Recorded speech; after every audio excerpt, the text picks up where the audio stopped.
Sure. Okay. So tonight we're going to talk about where to find images in the public domain.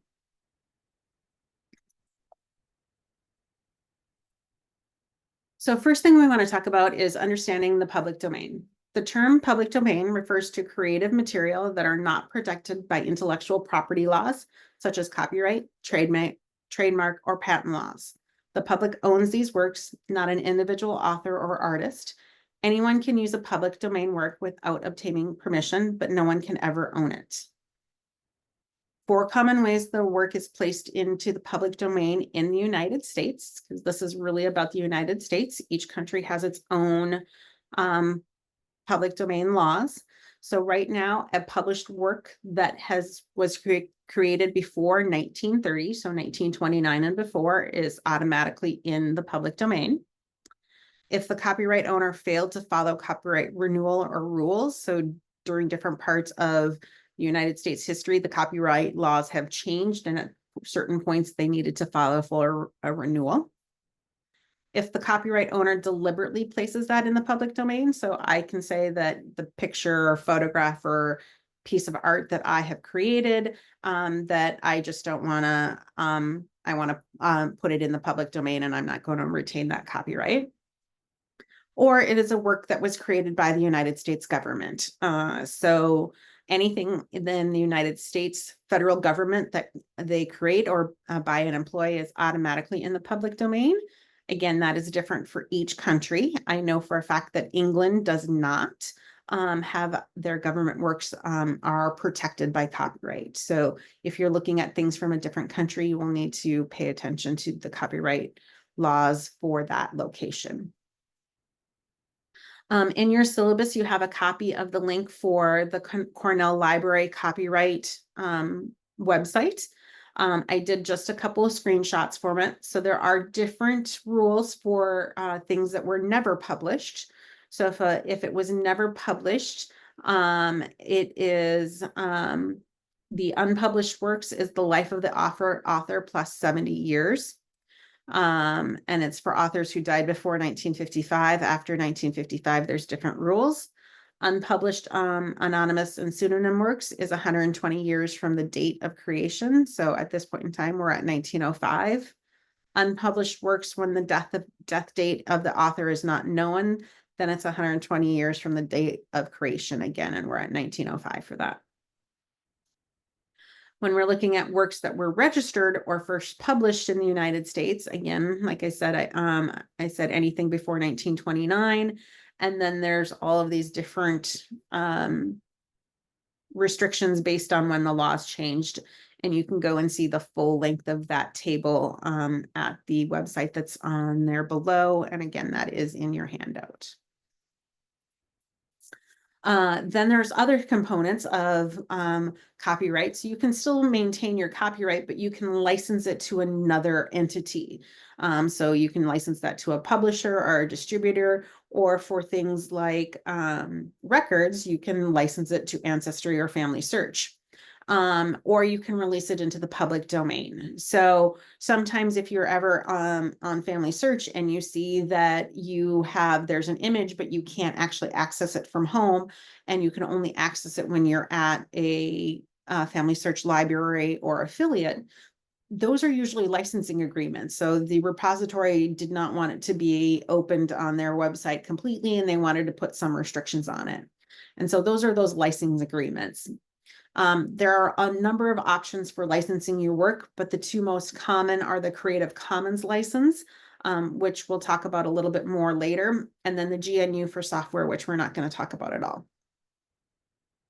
Under the Creative Commons license, there are different common license. So you can have a Creative Commons license that says you can do anything that you want with it. You just need to credit the work.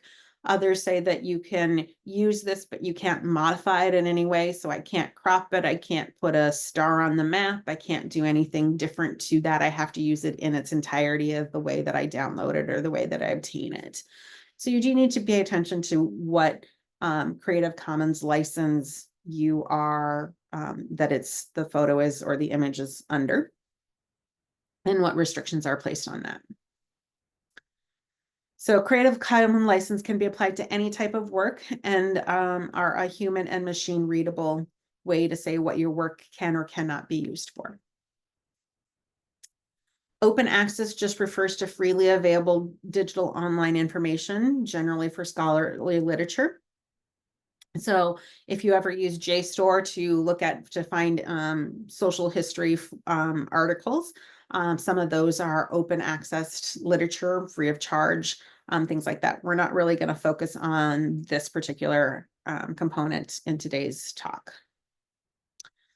So even though something is in the public domain, you do need to cite where you got that and give credit to whoever produced that image or that artifact. So just because it's in the public domain doesn't mean that we can't credit, that we don't have to credit who created it. So we do need to cite where we got that image or map or whatever we're using. So in the United States, there are 4 main types of sources to find public domain images: the United States Government Archives, library and museum collections, university and academic repositories, and then specialty sites for historical images. And we're going to go through all of them. So we're going to start off with government archives. And one of my favorites is the Library of Congress. I do use the Library of Congress quite extensively. And there are 2 different ways to search on the Library of Congress website. I often start with a general search from the homepage, but I change the everything tab up here to photos, prints, drawings, just by clicking on the little down arrow. So I've clicked on that little down arrow. So I'm just limiting the collection to the photos, prints, and drawings. And then I want to search by a very specific term or location. So I might put in like telephone operator, or I might put in a specific name of a ship or an event like the Pearl Harbor attack. So putting in something very specific is the best way to do that. You're not gonna putting in something a little bit more vague of farmer or something like that. You're probably not going to find what you want that way. And so for this example, what I did is I put in a town that had a slightly unique name. So I put in Williston, which is a town in northwestern North Dakota, near where my family grew up and where my aunt and uncle currently live.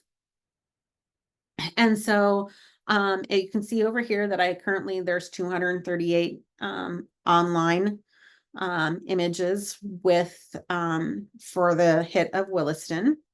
But I'm going to go ahead and if I scroll down further, there's a little bit more filters that I'm going to go ahead and use to help narrow my search a little bit more.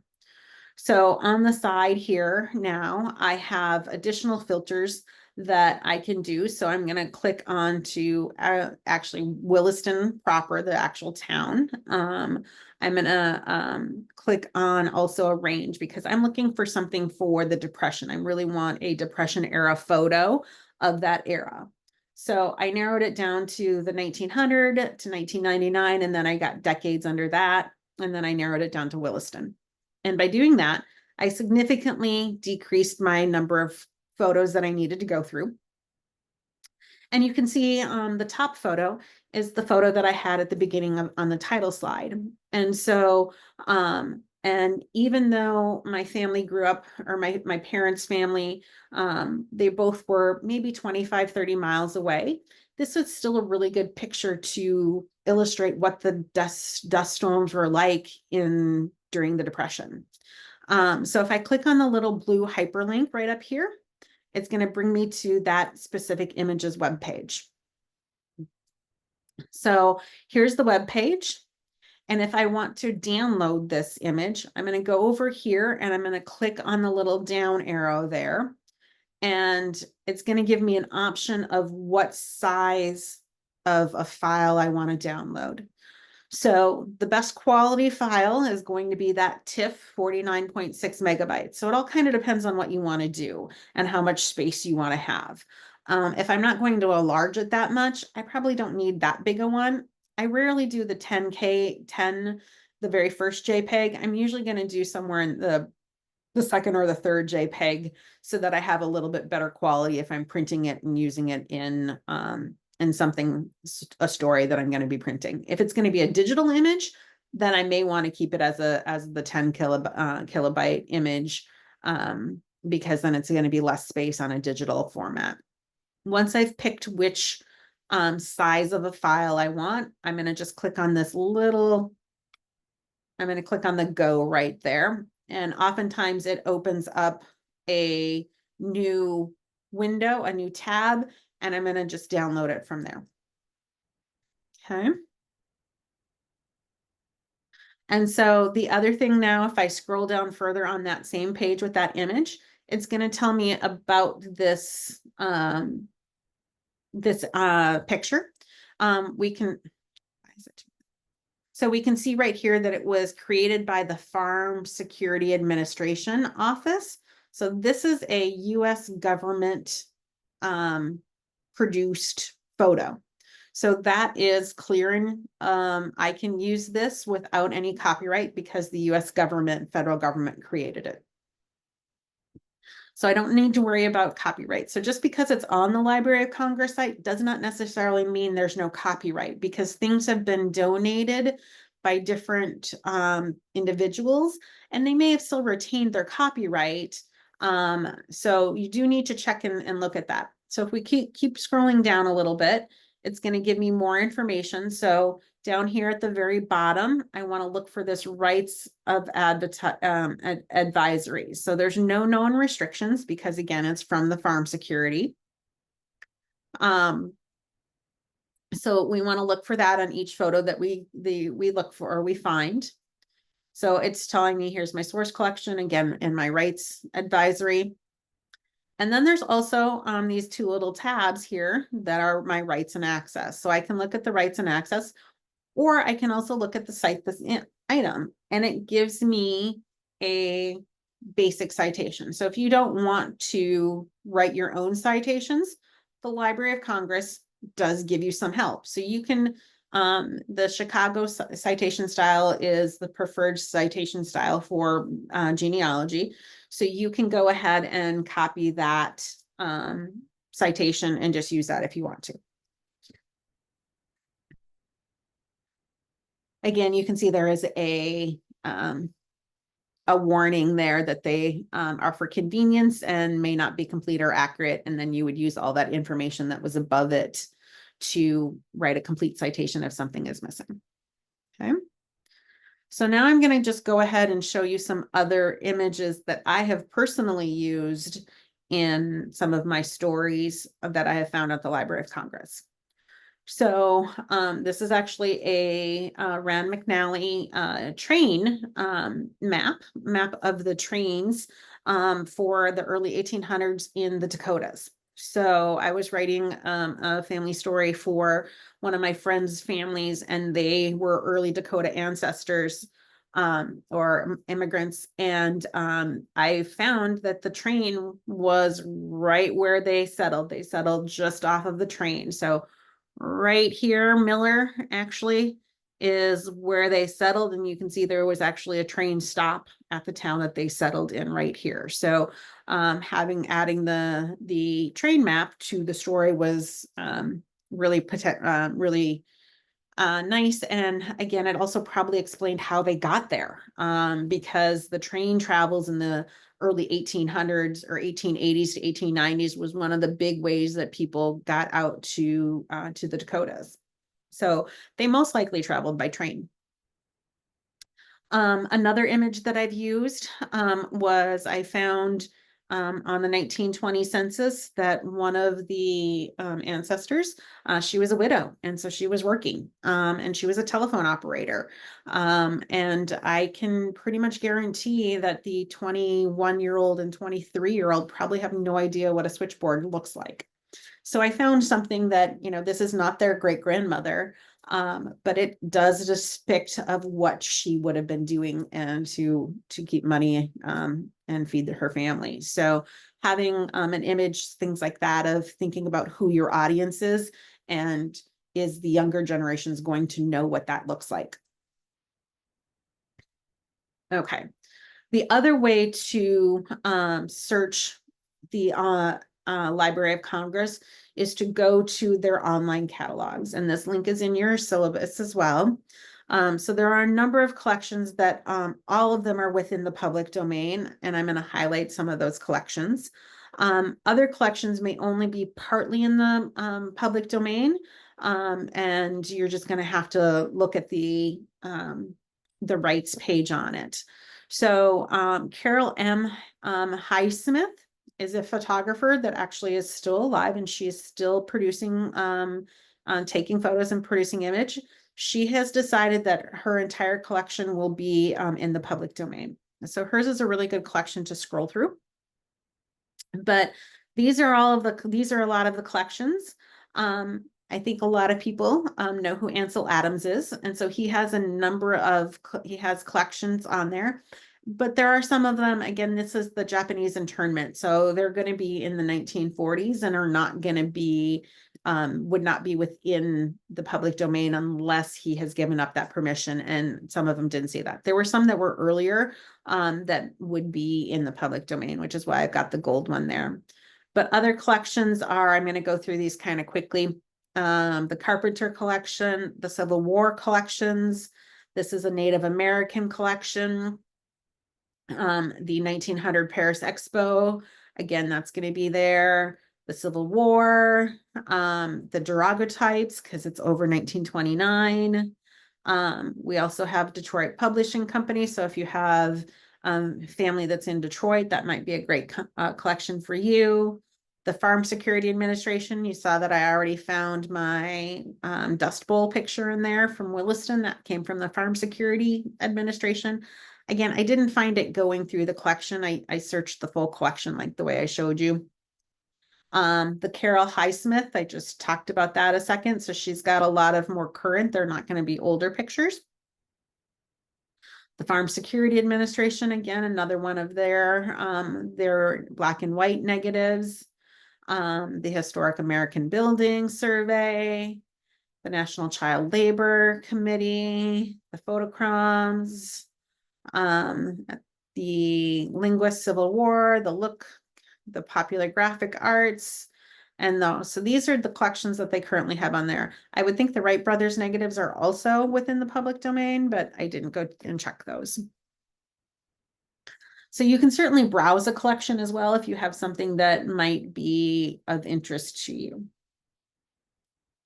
So there's one other place that you would want to look is the Library of Congress free to use and reuse site. So also on the tab. So if you look up here, we had the photos and prints component. At the very bottom is the Library of Congress free to use and reuse. So you can look at that site as well. The next site that we're going to look for is the National Archives. I find it hard to find, to search their archives. I don't feel like it's as easy as the Library of Congress, because I end up getting a lot of documents and I can't narrow it down to just images, the print photos and that sort of things. So it's a little bit harder for me to find things here. I'll show you a workaround as well, that I end up using Wikipedia Commons more often than I do the National Archives, and then it kind of links me into the National Archives. But the things that you don't want to forget as well is the American founding documents. So if you're talking about the Homestead Act in your narrative because you had a number of individuals that homestead, why not get the actual document? So you can get part of the Homestead Act and put that in your story. So you can certainly, so don't forget some of those things. So our founding documents are going to be digitized and on the National Archives website.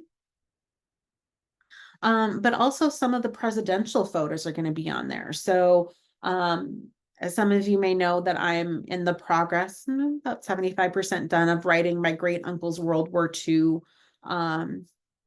service story. And so he actually enlisted before D-Day and was patrolling the California, the West Shore, the Western border, Pacific, when D-Day happened. And so part of the component of the story is I started with his enlistment and that D-Day happened. And this is a picture of FDR signing the declaration of war against Japan. So I talked about all of that sort of stuff. Here's another photo. So again, if you know a specific ship or, a specific thing that you're looking for, that's a lot easier to search on the National Archives website and the same as the Library of Congress. So knowing the actual ship helps me find it. If I'm just going in there looking for something kind of vague, I have less chances of finding what I'm looking for. So this is actually the ship that my great uncle sailed on to England. So they left in May of 1944. So it's not, it's not the photo of him leaving New Jersey, but it is the same ship. Here is the Omaha Beach after D-Day. So because my great uncle was a truck driver, he was not part of D-Day. He landed a few days after D-Day on Omaha Beach. And so again, using those specific type of words, Omaha Beach, things like that, I'm more successful in searching. The other things that you can look for is the National Park Services also has some good websites, good photos as well. There are the National Park Services Historic Photo Collection, the gallery, and then commercial filming permits. So I'm going to look at the historic photo collection. So here we have a keyword search. So you can go ahead and click on the keyword search and see what you find. And I think I put in the keyword search I used was the CCC, the Civilian Corps. And so, and this was one of the images that came up. So the Civilian Corps Corporation Conservation. And there are then images for this information. So you can see whether if it's protected and get the information to write your citation. And then again, the copyright information down here. Here's another one. So this was actually a ranger station. So if you had someone that actually served and worked for the National Park Services, trying to find, this is at Yellowstone. And you can see that the snow is up to the roof there. And our park ranger is hanging out with just his shirt on because he's been out in Wyoming for a bit. So the hardy northern stock individuals. Okay, the other one here we have is the USDA. So you can search images there. So you can just go into the search field and type something in of a location. A lot of times you're going to get maps. You might get some land surveys, but you also can get some area, some photos of animals or fields and things like that. USDA also has categories or collections. So these are the 8 different collections that they have. So crops might be something that you're looking for, or if you have different photos of specific, things, flowers and things that, or animals that your family raised, you might want to look at the USDA. The U.S. Department of Defense has a number of photos as well. The ones that are online are definitely more recent photos. There's not a lot of historic photos on there, but it is still a good place to look. Here is a picture of a group of Navy SEALs reenacting the landing at Omaha Beach on D-Day. And then the DoD lists a full list of all of their different websites as well. And there's more underneath of this. So you would, want to check different of these websites to see which ones might have more information. But don't forget that each military branch also has their own websites as well. So you might find more information at some of those websites. Again, I was looking at the Army for my World War II ancestor, my great uncle. And so one of the the battles after Normandy was the going to St. Lau. And when I was reading about it, they talked about all of these hedge groves and how difficult it was to get through, and why it took so long was because there were these great big hedgerows on all of these between these farms that were essentially this really thick, thiny brush that could be 6 to 10 feet tall. And they had, I mean, essentially you had walls. So this one came from the Army Air Force photo.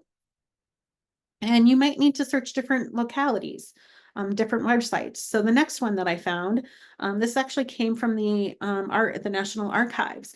But here are some soldiers that are trying to get through these hedgerows to make progress across France. And you can see that the men are, I mean, these look like they're 10 to 12 feet tall. And you wouldn't have gotten that scope without having this picture along with that aerial photo. So it can bring a lot of depth to your stories. I'm a big fan of pictures. I think pictures can say more than words oftentimes. So adding something like this can be very helpful for you. And then there are a number of other federal websites that you can look at, the US Geological Survey. So again, if you have rural family, you might find surveys of the land where they lived from the very first survey, especially if they were homesteaders. Fish and wildlife, there is a number of different astronaut. There's the astronaut photography of Earth, and then there's the NASA visible Earth one, and then there's also the National Oceanic and Atmospheric Administration. Okay, so now moving on to libraries and museums. So the Smithsonian has an open access section, so those are available. And again, we need to think about what the Smithsonian is. The Smithsonian is a museum. So again, I'm probably not going to find, I do have some photos, but I'm going to have more things of artifacts. So it would be more of, I would look for things that someone might have used in their job. So if you had someone that operated a telegraph, you can go ahead and here are all the different types of telegraphs that someone might have used. So thinking more about objects and artifacts is probably a good use for the Smithsonian. But they also do have options for filters. So under the resource type here, I filtered by photograph. And so you can see that they do have some photographs. So you can go through that. And then here I filtered via prints instead. And so you can filter that way. You can add a filter by a date or a topic. So again, and you want to think about the type of things that would be housed at the different Smithsonian's museums. But then we also have libraries. So the New York Public Library has, again, they have 48,000 right now of digital collections. So you do want to look on the CL filter options and want to make sure that that is clicked for the public domain. So the link that I gave you does have that clicked, and you can see even up here, there's a search only in the public domain. So you can click on those. So I'm in the public domain, but then they also have these topics. So I can look at the topic. So I put military uniforms, and then I can also narrow that down further by the collection. So I chose the Black Soldiers collection. And so if you have African-American roots and in the military, you might be able to find something that way. I also looked at fairs, and I did the New York World Fair. So again, depending on what you're looking for, those topics can help you narrow down some of those searches. The Digital Public Library of America is also a really good source as well. So you can click in the collections that are available for use. So right here, it's you have the sidebar of how can I use it. So right now on this, I have 28,000 that the rights are not specified. So you may or may not be able to use it. You would have to look at the actual right. And then there are others for the 557 roots. or for permission or fair use. So here I put in trains, and again, you can see that there's a lot of filters on the left-hand side, and I put in a lot of different filters here. So I have train, I have image, I have after 1850, but before 1930, because I wanted to narrow that down a little bit. And so you can see how many that I have here. So there's 307 with fair use. There's 796 with conditions. And then I have an unlimited reuse, so you can kind of look through those and I can narrow it down further based on those. And so here I can look at, I clicked on the unlimited reuse. So if you happen to, I mean, that's a great picture of a train depot, which is pretty cool. And then here is a train loaded with logs. So if your family was in the lumbering industry, this would be a great picture to show how much logging they were doing. It's a nice aerial. So again, giving that contextual component for it. The Metropolitan Museum in New York also has a large collection of images. There's an advanced collection search, but you can also see right over here too that there's just a public domain image search. And so you can do that collection and you can click on the open access only in the advanced search options. And again, this is a museum, so you're going to want to think about what would what would be at the Metropolitan. So maybe you're looking for, what would my ancestors typically have worn? So this is an 1832 dress that someone might have worn. So thinking about kind of that contextual type of artifacts. The Getty is another museum. I think it's in California. And they have a number of online stuff too. So, in our open contact up here, we have 160, good grief. We have 165,000 items. And so I can filter down here. So I can filter by photos, I can filter by visual material. You've got a lot of different components. Down at the very bottom, I can go ahead and then click on my open content images. So you want to make sure that what you're looking at is open content. So here are some of the images that I found. So this is Fort Madison, Iowa in 1885. So that's kind of a cool photo. And then we also have the state capitol somewhere in the 1880s. So seeing the state capitol, things look a little different nowadays. We don't have quite so many homes right near the capitol. But if you had someone living in Des Moines or working in the government at that time, that's kind of a cool photo as well. So don't forget to search your local and regional libraries and museum online collections, because you're never going to know what you might find in those collections that are in the areas that your family lived. So now we're going to be looking at the university and academic repositories. So a lot of universities have digital libraries now and digital collections. So Harvard has a Curiosity digital collection. So again, these are the different criteria. So you can go through, just like the Library of Congress had 2 different ways to search. You can search through the collections, or you can search the entire collection. So you can, again, do it that way. I tend to search the entire collection more so than just searching a specific collection.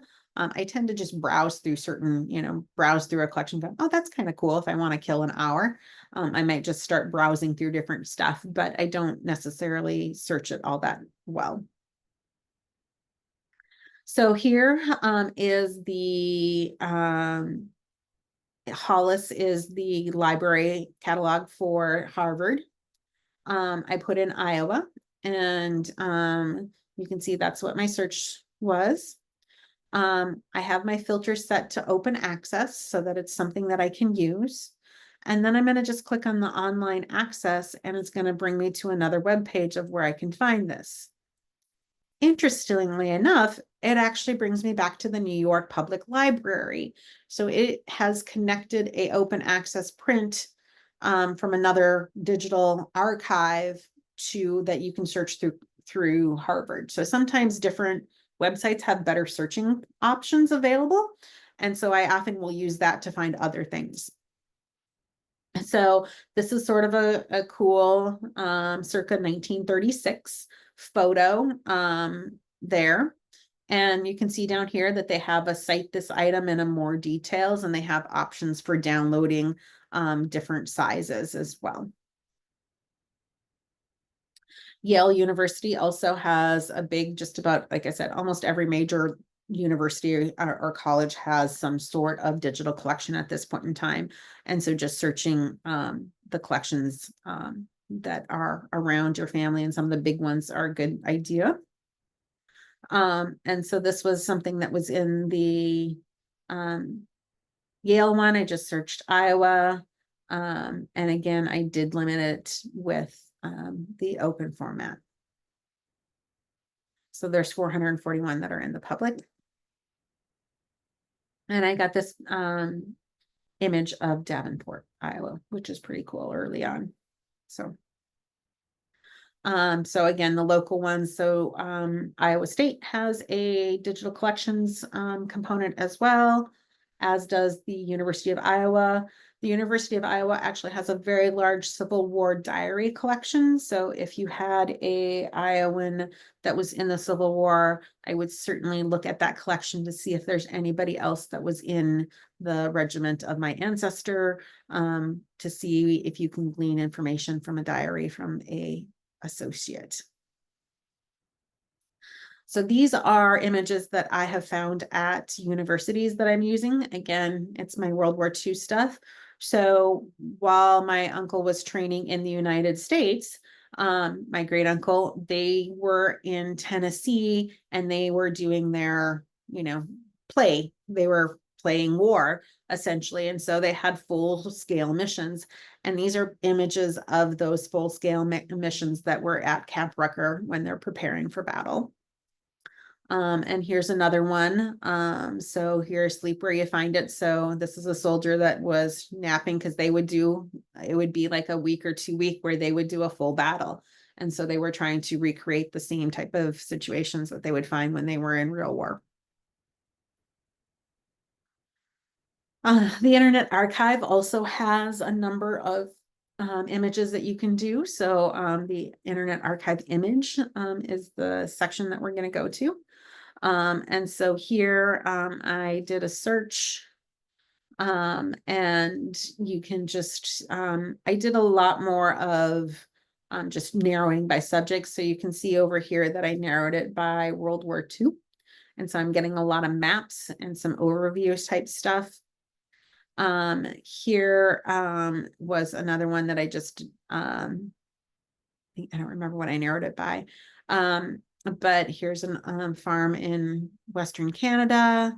If you had someone that was a blacksmith in your family, here's a cool blacksmith photo. So there's a lot of stuff that you can find on Internet Archive as well. Archive Grid is not it is a website that different museums and libraries can connect with, and so you can search multiple repositories in one time. So I really like this to try and search multiple places all at once. So Archive Grid is not a repository itself, it's connecting you to other repositories. So again, it's that centralized tool for discovering archival material held by over 1,000 libraries, museums, archives, and historical societies across the world. It has 5 million entries for historical records, personal papers, family histories, images, and more. So it certainly doesn't have every single archive in the world, but it has a lot of them. So it's a nice way to search. So thankfully, my mother has a unique maiden name, Van Berkom. So I put in all of my unique names in there. And sure enough, I found out that my great uncle actually had an oral history and photograph collection at the North Dakota State Archives. I searched the North Dakota State Archives. I never found it when I searched the North Dakota State Archives. I found it when I searched Archive Grid, because again, it has better keyword searching than what some individual repositories have. And so what it showed me is these are the different inventory for that. It's not online, but I did go out and contact them because it has some very early homesteads. So this is actually my great-grandfather. This is, or sorry, my 2 times great-grandfather. This is my great-grandfather. So 1910 photo of him and his brother. A 1911 photo of the homestead. Another picture of the family. So John is JH.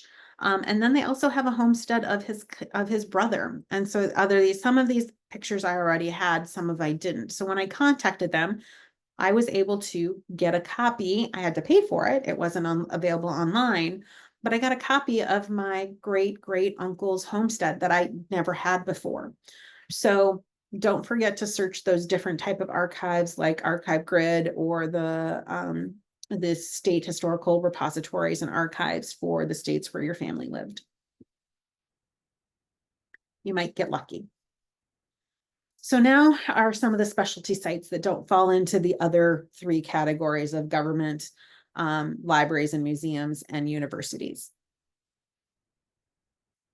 So Wikimedia Commons is probably one of my favorites and one I go to probably the most. I think it's my first stop that I go when I'm looking for it. And so Wikimedia Commons is, you can see here, they've got 122,500,000 freely usable media files that anyone can use and contribute to it. So you can, again, it's going to be better off to have a specific topic. But oftentimes if I'm at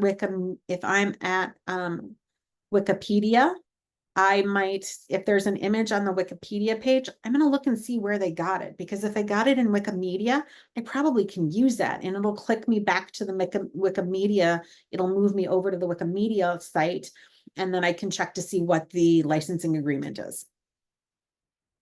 So here I just put in Pearl Harbor attack. And so you can see that there's a number of different images. So if I click on the image, here, that first image, it tells me up on top that it is the USS Shaw exploding on Pearl Harbor. And underneath of that, it gives me the download information. It gives me, so I can download in different multiple sizes. The information about reusing isn't really where you want to look for that link there. It's just going to be a general information about reusing that was sort of similar to the Cornell website, the Cornell library. But if we actually, so yeah, that's that file name. If we scroll down, you want to remember that for the citation. If I scroll down, here's if I go to download it, I can download it in different sizes. So if I click on that download, just like at the Library of Congress, I can download it at a different resolution. And then it's giving me my summary. So again, this is actually from the US Archives. So I have a harder time finding it at the US Archive, but I found it pretty easily in Wikimedia Commons just by putting in Pearl Harbor attack. I got all kinds of photos. It also tells me the date that I'm going to need for citation. It's a unknown Navy photographer. And so then when I scroll down further, it gives me the date and time. So one of the parts that you want to do for a citation for a wiki is you want to include the time and the date, because it may have changed. So you want to know when you did it. So I included I didn't put this in your syllabus, but I did include it here on the screen. So if you want to take a screenshot of it, you can. The citation, I'm using Elizabeth Shown Mills Evidence Explained 4th edition, and kind of her template for that is that you're going to put the author if known. Here it's an unknown Navy photographer, so we're not going to type unknown Navy photographer because it's not a name. We put the title, which is the USS Shaw exploding Pearl Harbor. The year goes in parentheses. It's public domain for any use. I found it on Wikimedia Commons, and that's going to be italicized. I'm going to put the the URL in, the date that I accessed it, which was last night because I was working on this still last night. I'm going to put my time and my date in there. And then what's not on here is that I did a semicolon and the NARA citation. So let me back up here a second. So you can see the NARA citation right here is the ADG 1867, and you can see right here. So this is saying that if I went to the National Archives, this would be the identifying number for me to find it at the National Archives. So because it's given me that information that it's from the National Archives, I'm going to include that in my citation with just a semicolon after everything else. Okay. So other things that I have used from Wikimedia Commons when and I've used so many things from Wikimedia Commons. I just tried to get a variety of images of things that I've written. So I was talking about the breaking the land in South Dakota. So they were they were homesteaders, and so they had virgin land to break to plow and sow in the early 1800s or late 1800s, early 1900s. And so this is from Canada, but it's still going to give the same type of an idea of what they potentially were doing, walking behind a oxen or horse to plow with that type of a plow behind it, most likely. This is actually a painting or a print of a college that one of my friend's ancestors attended. And this is about the time that they attended it. So it was cool I found the curriculum that they would have had gone through their classes, but adding the photo of what the college would have looked like in Oberlin, Ohio. So that was kind of a cool photo or print. This is a more recent photo, but this is the photo of the church that my 3 times great grandparents were baptized and married in. So I know the church exactly where they were married and where they were baptized, and generations of my family were baptized in that church right there. So when I finally get to Cheka, I'm gonna look up that church and hopefully I'll get my own photo and maybe throw it on Wikimedia Commons so other people can use it as well. So again, you can find a lot of stuff. And so this isn't an old photo. This is something that was done. It was done in November of 2021 was when it last was updated. So there are newer photos on there as well. And I have a ton of more that I've taken down off or that I found on Wikimedia Commons. I just only included a few for time. Okay. So the next one is the Flickr Commons. So with this, you do have to be careful because there is also paid and non-public domain stuff in Flickr.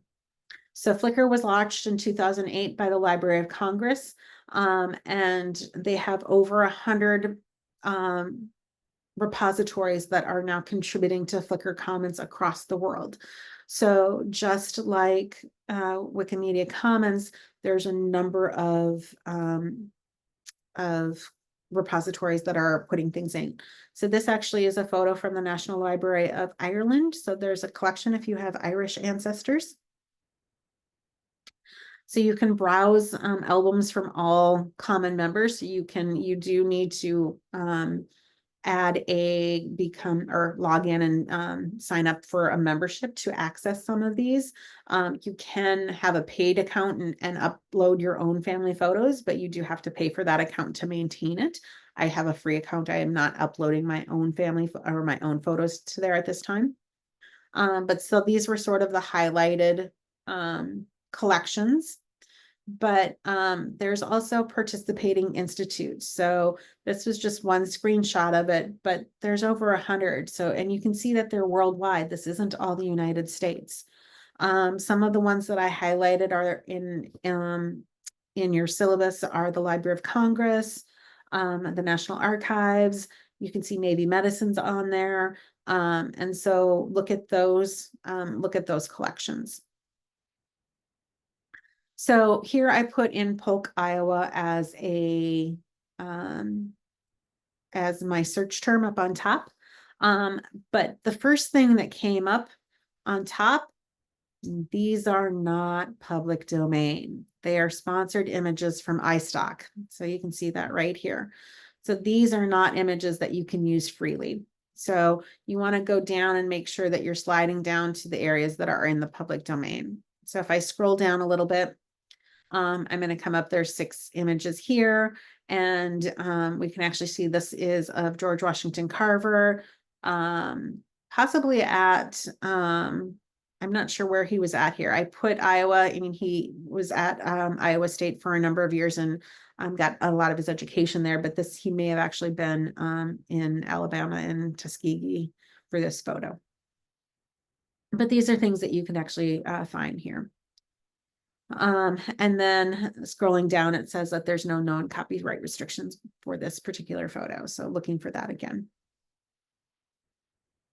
And then, if you've been doing genealogy for a while, you probably have heard of Dead Fred.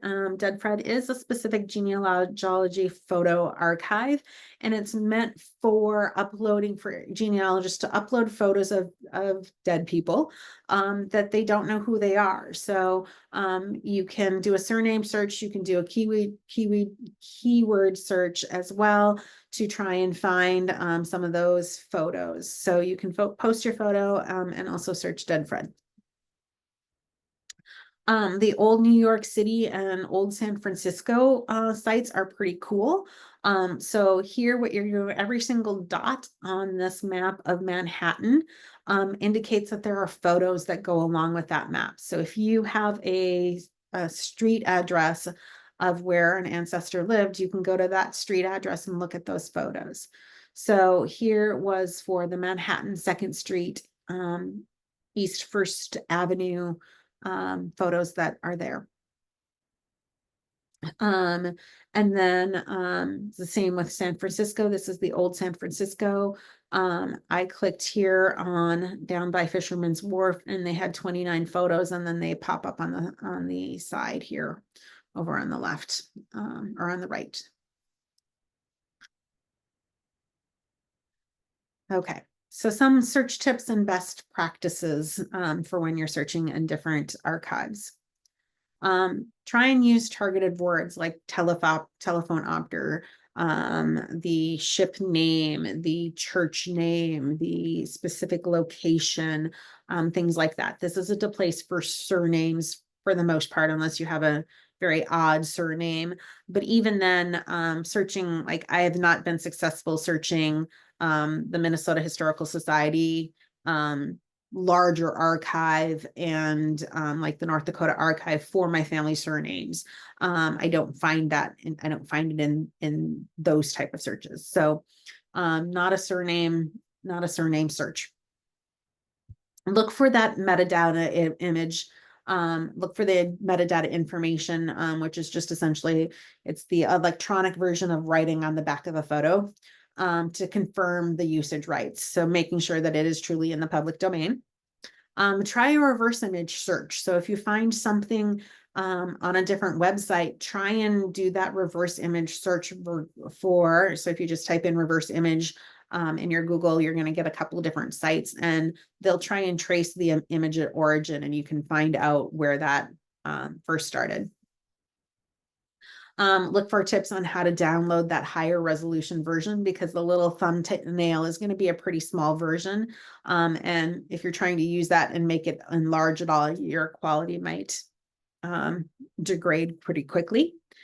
And then track and document your source citations. So making sure that you're keeping track of those citations.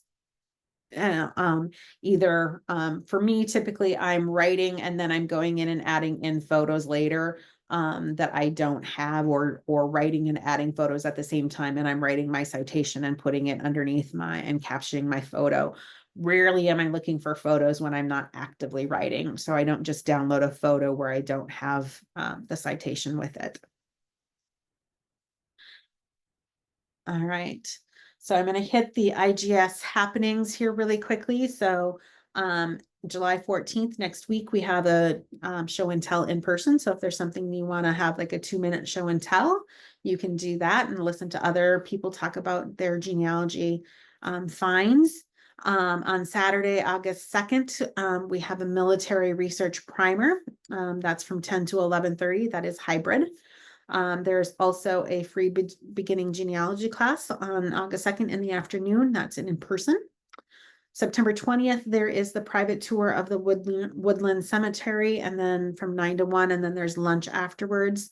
And then Saturday, October 18th is the IGS Fall Conference. I'm really looking forward to this one. It's Archives Across America, Unlocking the National and Midwest Genealogy Resources with Tina Beard. I watched her presentation on the St. Louis Archive. She did that presentation for a small Wisconsin library that does monthly genealogy seminars, and it was fabulous. So I'm really looking forward to seeing her. So if you haven't signed up for the fall conference, I highly suggest or recommend that it will be worth it.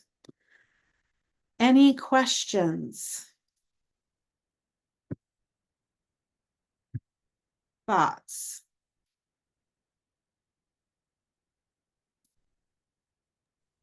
The one I kind of struggle with is with postcards.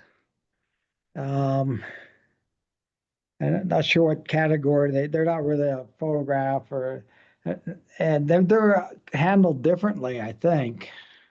It's going to go into the published or non-published world, I think. So if it was published, which again, if it's a multi-print component, I think that would be considered published, because it would be kind of like a Ward's catalog, right? I think so. There would be a Yeah. published. So if you have a date on it, it should be before 1929. You should be within the public domain, I think. Yeah. When I researched, I couldn't find a good answer on it, I guess, but yeah, you're probably right.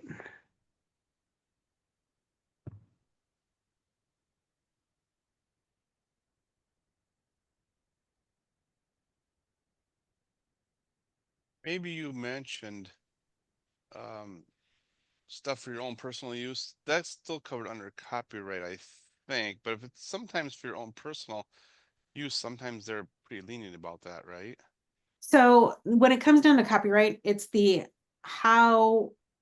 if it's not in the public domain and you have something you're taking that is copyrighted, you are taking on the risk that you think that someone is going to sue you for using their stuff.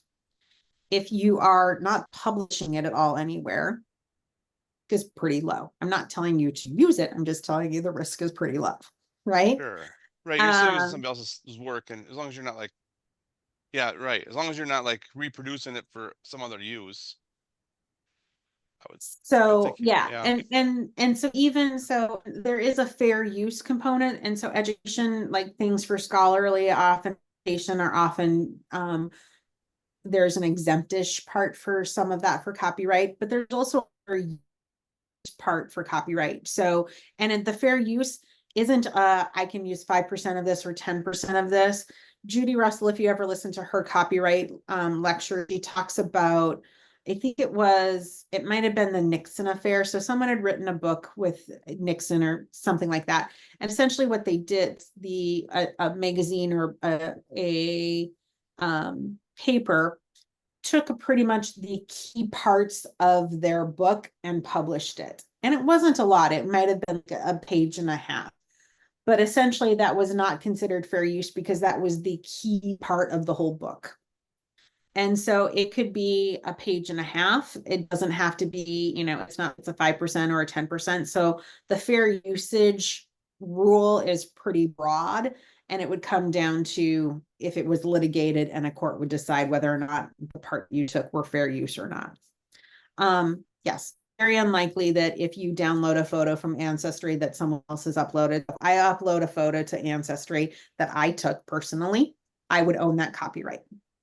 And if I specifically added a Creative Commons license to it, in court, anybody that took that used that photo or image that I took and uploaded it without my permission would be violating my copyright.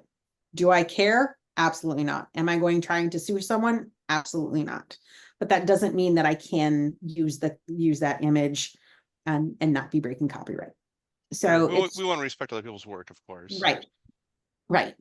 So, I mean, that's the component of it so same with Find a Grave. So if you download a picture that someone took on Find a Grave, those, so you kind of have to look at, and in Find a Grave, they have if you go to the person that took the picture, you can look under there and that'll tell you whether or not they allow their stuff to be used. So I tend to look at that before I download a picture from Find a Grave. That's interesting. I didn't think of that also. Yep. Yeah. Very good. Thanks for your presentation tonight. You're welcome.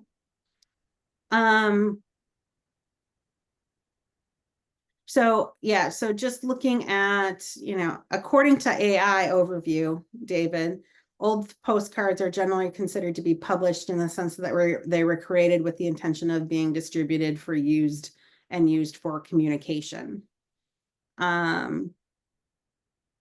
And then the specific copyright status of an old postcard depends on several factors, including the date of publication and whether a copyright notice was present and properly maintained. So typically, again, it's going to be before 1923 is considered, and I don't know when this was. It's probably before 1929. You should be able to use it again, because if it's published. If it's a published work, it should be before 1929. Yeah. And then I always got the front of the postcard and the back with the writing on. So really you're adding content, I guess, or it's. Well, and again, it's a letter. Yeah. So a letter would be copyrighted as well, but it's that same thing of who, it would be the person that wrote it, the on the postcard. And then if they are still alive, it would be them or their descendants. And again, if it's in the family, who's going to sue you. So it's want to use it responsibly and those kind of things, but be aware that anything I do is not for sale. Right. So, and that's the same thing. I mean, I'm not selling it to anybody. It's just the purchase of, the book itself. It's not like I'm making money off of it. So but I do try to cite everything that I find and where I found it. So same with if I'm using a picture of a headstone or a grave, whatever, a tombstone at a cemetery that I found on Find a Grave, I'm going to cite that with the who took the photograph in a combination. Yeah.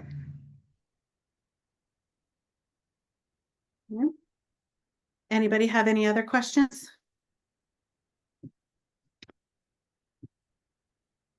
Or comments or thoughts? Very interesting.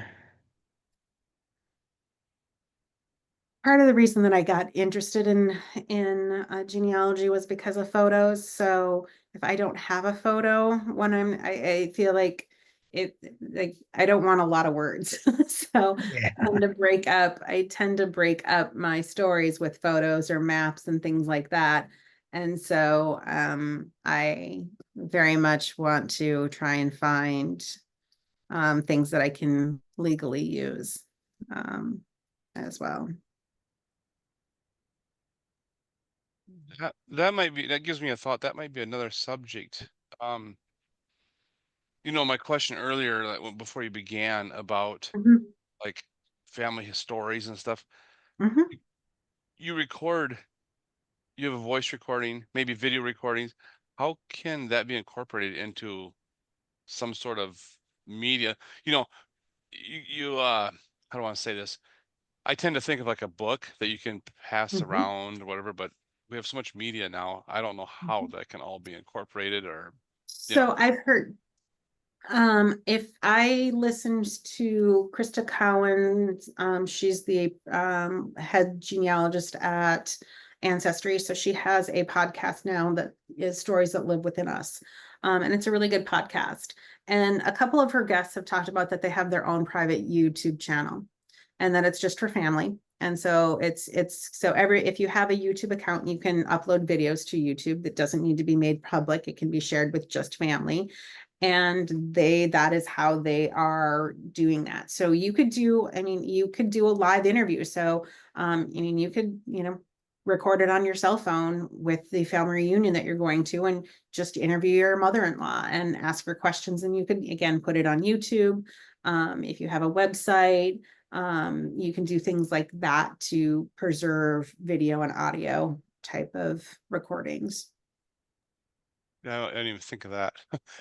Interesting. And if you don't mind, what sort of app or whatever do you use on your phone yourself? Like I have a audio recorder, just like a pocket recorder, dedicated recorder, Hold that thought. My phone is in my bedroom. Let me Oh, grab the phone. sorry.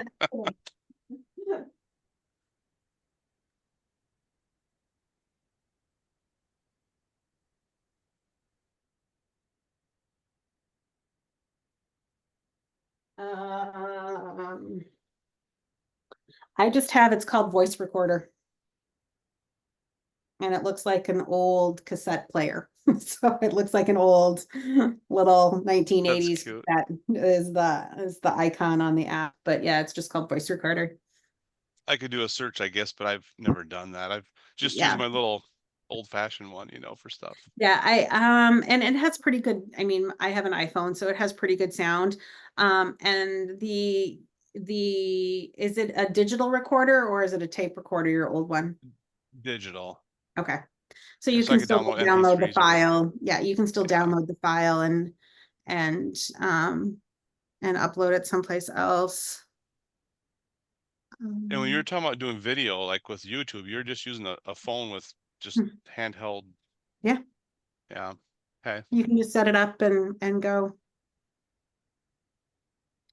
I still am in the process of digitizing some 1990s, 2000, early 2000 videos that we have from family reunions, and digitizing them. And then I got to figure out where it's going to go. So I'm not sure what I'm going to do with that.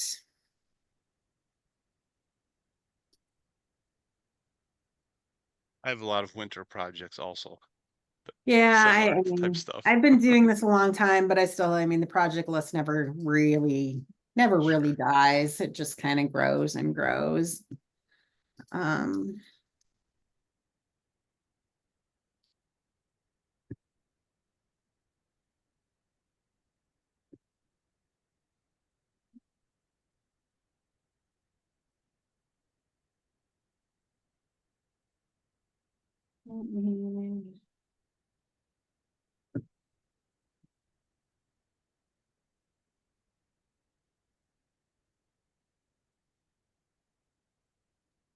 I would just simply use my recorder. Works great and everything, but when you talked about phone, it's less intrusive, it's people are so used to having the phones there and Mhm. I would probably still ask or let them know that I'm recording, Yep. but And but depending on where you you're know, at, it's state law too. So you got to look at state laws. Is it a one party versus a two-party consent type thing? So, but for all sure. transparency, you should ask if you can record them and that sort of thing.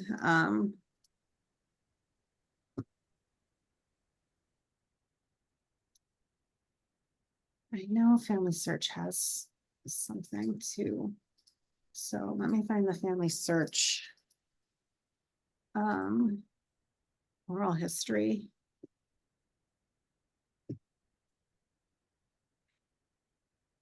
Page.